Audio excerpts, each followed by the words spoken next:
बहुत सालों पहले शिवनगर के राज्य में नाथ नाम के राजा शासन करते थे। राजा की 3 पत्नियां थी, लेकिन राजा अपनी तीनों रानियों में से सबसे ज्यादा प्यार अपनी पहली रानी से करते थे, क्योंकि वो बेहद खूबसूरत थी। पहली रानी के सुंदर होने की वजह से राजा अपनी दूसरी और तीसरी रानी की तरफ कम ध्यान देते थे। वहीं दूसरी रानी को राजा अपना अच्छा मित्र मानते थे, तो थोड़ी बहुत उस पर ध्यान देते थे। और बच गई तीसरी रानी, जिसमें उन्हें कोई खास बात लगती नहीं थी, तो वे उस पर बहुत कम ध्यान देते थे। राजा की तीसरी पत्नी उनसे बहुत प्यार करती थी, लेकिन राजा को उनका प्यार दिखाई नहीं देता था। ऐसे में कई साल बीत चुके थे।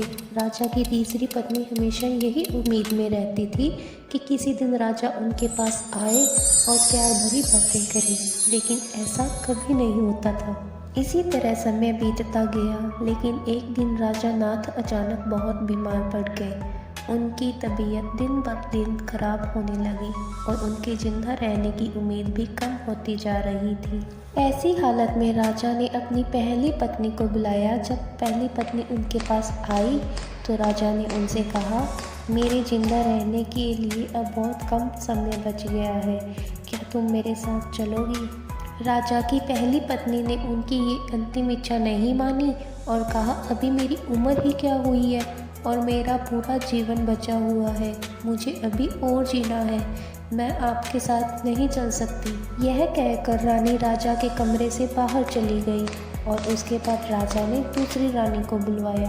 राजा की अंतिम इच्छा के बारे में जब दूसरी रानी को मालूम पड़ा कि वह मरने वाले हैं और अपने साथ अपनी बीवी को ले जाना चाहते हैं, तो इस वजह से वह राजा के पास ही नहीं गई। राजा अपनी दोनों चहेती रानियों से बहुत निराश हो गए।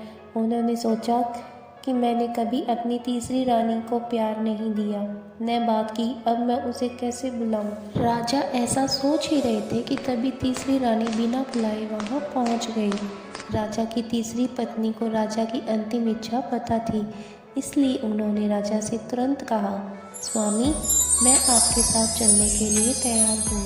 रानी की बातों को सुनकर राजा बहुत खुश हुए, लेकिन खुशी के साथ उन्हें बहुत बुरा भी लगा कि उन्होंने कभी अपनी तीसरी रानी को समय नहीं दिया, प्यार नहीं दिखाया, लेकिन वही मुझसे बहुत प्रेम करती है। तभी राजगुरु अपने साथ प्रसिद्ध वैद्य लेकर आए, जिसने राजा की तबीयत को बिल्कुल ठीक कर दिया। राजा ठीक होने के बाद अपनी तीसरी रानी के पास गया और उसके साथ प्यार से रहने लगा, और अब राजा हमेशा तीसरी रानी को भी अपने पास रखता था और दोनों महल में अपना खुशहाल जीवन बिताने लगे। तो दोस्तों, कहानी पसंद आई हो तो वीडियो को लाइक और प्लीज़ चैनल को सब्सक्राइब करें। Thank you.